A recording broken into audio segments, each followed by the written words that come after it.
सबसे पहले मैं अपने शिव जी के चरणों में प्रणाम करती हूँ। माता पार्वती के चरणों में प्रणाम करती हूँ।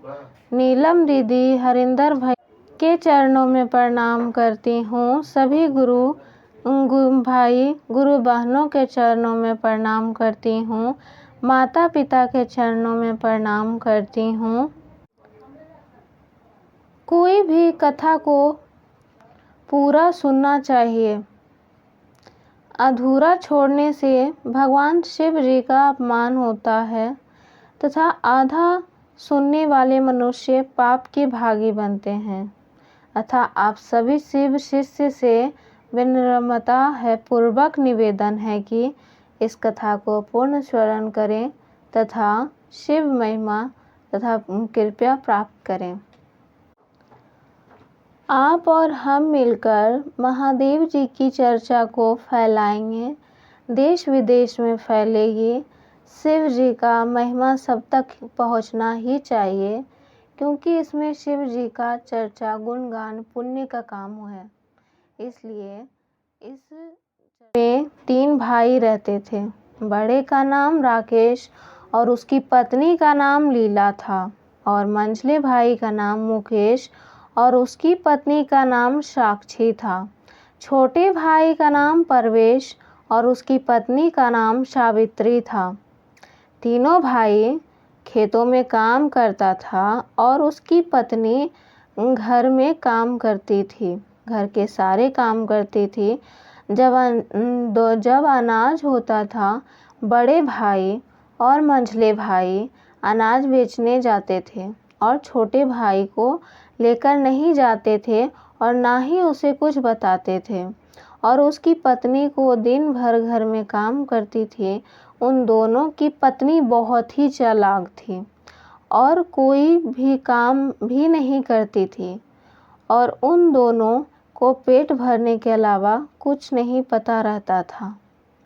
उसके भैया भाभी कुछ नहीं बताते थे और वो दोनों शिव जी के बड़े भक्त थे, हमेशा पूजा पाठ में लीन रहते थे।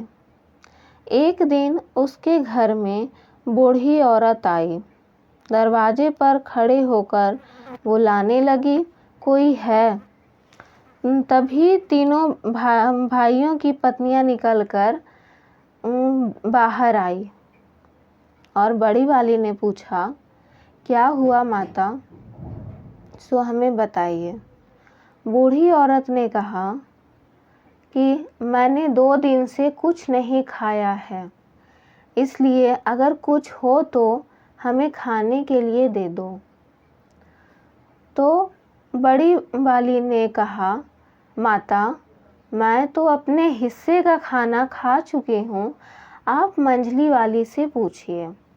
मंझली वाली ने भी वही जवाब दिया कि मैंने भी अपने हिस्से की खाना खा चुकी हूँ, आप छोटी से पूछिए।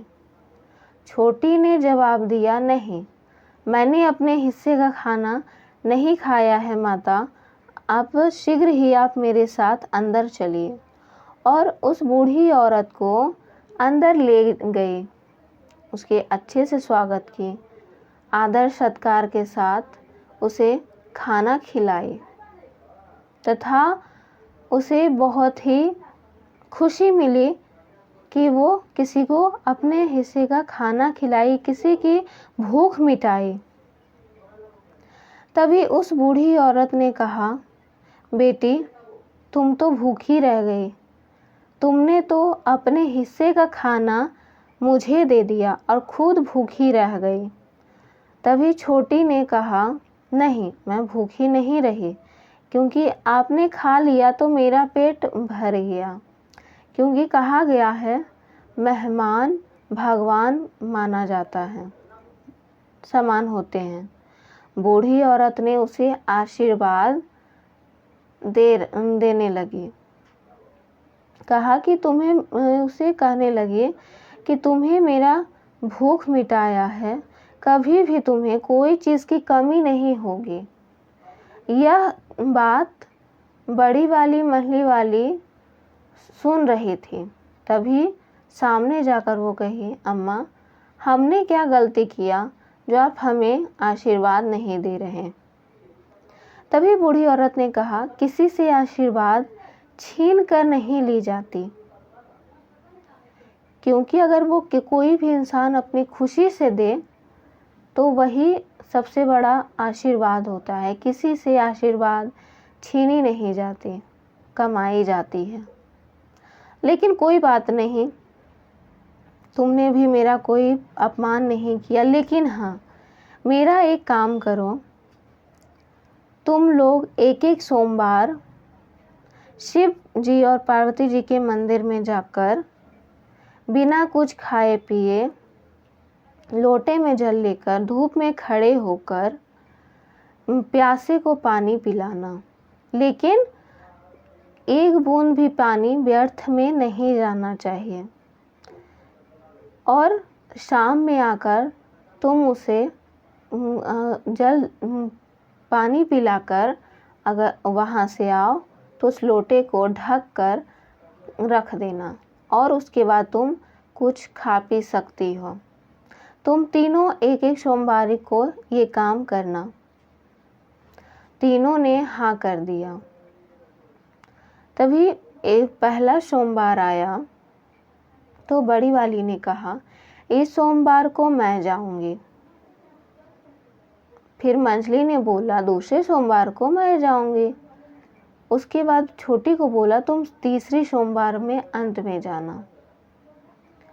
तो पहले सोमवार में बड़ी वाली गई और वो बिना कुछ खाए पिए खाली पैर धूप में चलकर उसका हालत खराब हो रहा था। फिर भी वो मंदिर गई, धूप में खड़ी हो गई। वहाँ पर एक साधु आए और उससे कहने लगे, बेटी मुझे बहुत प्यास लगी है, क्या तुम मुझे पानी पिला दोगी? यह सुनकर बड़ी वाली खुश हुई और वह पानी पिला दी। तो लोटे में कुछ पानी बच गया और साधु जी जो थे वो पानी पीते ही वहाँ से चले गए। और जो पानी बच गया था वो सोचने लगी, यहाँ पर तो वो बूढ़ी औरत है नहीं, तो देखेगी कैसे, तो क्यों ना ये पानी फेंक दे। तो वो वहाँ पर पानी गिराकर चली आई। यह वो नहीं जानती थी कि वो बूढ़ी औरत के भेष में वो साक्षात पार्वती जी उन तीनों की परीक्षा लेने गई थी। लेकिन वो नहीं जानती थी कि वो तो सब कुछ देख रहे हैं। फिर दूसरी सोमवार में मंझली वाली गई। मंझली वाली भी बिना खाए पिए खाली पैर धूप में चलते हुए उसका भी हालत खराब हो रहा था। वो मंदिर के बाहर एक धूप में खड़ी हो गई और वहाँ पर वही साधु जो कि बड़ी वाली से पानी पिए थे, वही साधु उसके पास भी गए। लेकिन वो गुस्से में साधु के ऊपर चिल्लाने लगे कि तुम खुद उठाकर पानी पियो, मेरे में अब इतनी ताकत नहीं है कि मैं बिना कुछ खाए पिए मैं नहीं पानी पिला सकती, तुम खुद उठाकर पी लो। यह सुनते ही साधु जी वहाँ से चले गए। लेकिन इससे वह मंझली वाली उदास हो गई और बोली, कोई पानी नहीं पीने आ रहा, तो यह पानी मैं क्या करूं। तो वह भी वही सोचने लगी कि वो बूढ़ी औरत यहाँ तो देखने नहीं बैठी है, तो उसके प्यास से बुरा हाल था। वह खुद ही वह पानी पी गई और कुछ पानी लोटे में बच गया, जिस कारण से वह भी पानी गिराकर वहाँ से चली आई और लोटे को ढक कर रख दी।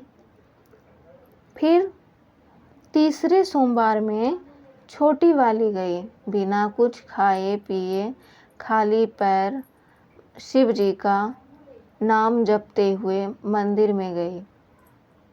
उसका भी बुरा हाल था। मंदिर के अंदर गई, शिव जी और पार्वती जी को प्रणाम किया, उनके सामने लोटे का पानी रखा और उनका आराधना किया। बोला कि सबसे पहले मैं आपको भोग लगाती हूँ पानी का, तो आप ग्रहण करिए, उसके बाद ही किसी को मैं पिलाऊंगी, क्योंकि ये वो पानी तो प्रसादी के रूप में हो जाता है, तो अगर पीने से सबकी सफलता होगी। तो यह करके वो मंदिर से बाहर आ गई और धूप में खड़ी हो गई। खड़ी हुई ही थी कि उतने में साधु आए और बोले, बेटी पानी पिला दोगी? तो छोटी वाली खुशी से बोली, हाँ क्यों नहीं, आप पानी पी लीजिए। तो एक एक करके उसके पास सब लोग आने लगे पानी पीने के लिए, लेकिन वो साधु जी बोले, नहीं मैं तो सबसे पहले पानी पी लिया, तो इन लोगों को पानी तुम पिला दो। तो वो साधु वहाँ से चले गए और छोटी ने सारे प्यासे को पानी पिलाया और वहाँ से चली आई और अपना व्रत तोड़ा और अपने लोटे को ढककर रख दिया। फिर कुछ थोड़ी देर ही बाद वो बूढ़ी औरत आई और कहने लगी कि तीनों का सोमवार को जल जाके पानी पिला लाई। तो तीनों ने कहा हाँ। तो इतने में ही वो साधु भी आ गए जो कि मंदिर में पानी पीने तीनों के पास जाते थे। यह देख दो मंझली वाली चौंक गई। तभी शिव जी और पार्वती जी अपने दर्शन दिए साधु के रूप में, और जो बूढ़ी औरत के रूप में थे वो अपने रूप में दोनों आ गए, शिव और पार्वती जी के रूप में। तभी बूढ़ी औरत ने कहा कि बड़ी वाली गई, लेकिन उसने सिर्फ साधु जी को पानी पिलाया, मतलब महादेव को पानी पिलाया, और उसके बाद वो बाकी का पानी वहीं पे गिरा के चली आई, किसी को भी पानी नहीं पिलाई।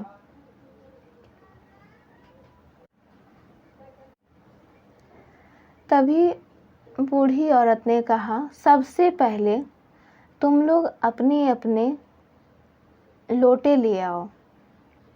तीनों जाकर अपने अपने लोटे लेकर आई और तीनों ने देखा कि बड़ी वाली के लोटे में एक सोने का सिक्का था, मंझली वाली के लोटे में खाली लोटा था, छोटी वाले के लोटे में भरे सोने से सिक्के से भरा लोटा था।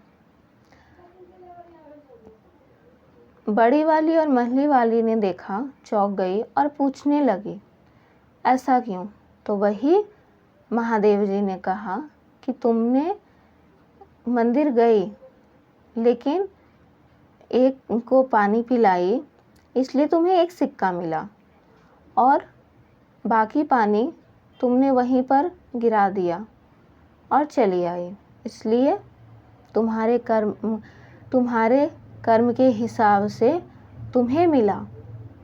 और मंझली वाली ने पूछा तो उसने महादेव जी ने भी कहा, तुमने तो किसी को भी पानी नहीं पिलाया, बल्कि वो पानी तुम खुद ही पी ली, और जो वो पानी तुम्हारे पास पीने के लिए गए उसे भी तुम गुस्से में झलझलाकर चिल्लाई और उन्हें भगा दी, इसलिए तुम्हारे भी कर्म के हिस्से से ये मिला।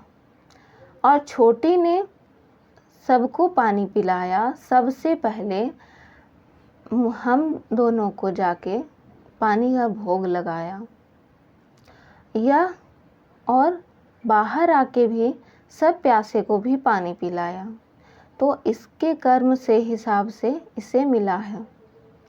तभी बड़ी वाली और मंझली वाली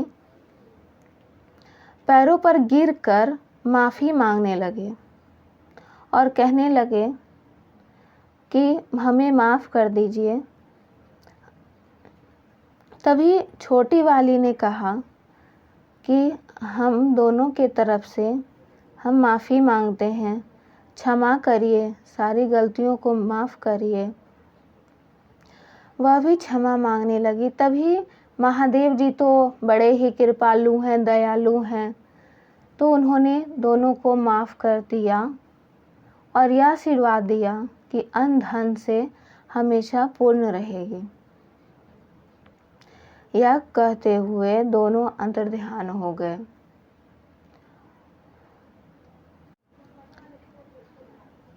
गुरु भाई, गुरु बहनों, अगर हमारी वीडियो अच्छी लगे तो मेरी वीडियो को लाइक करें, शेयर करें और ऐसे ही कहानी सुनने के लिए मेरे चैनल को आइए ज़िंदगी बदले को सब्सक्राइब करें। हर हर महादेव। नमस्कार गुरु भाई, गुरु बहनों।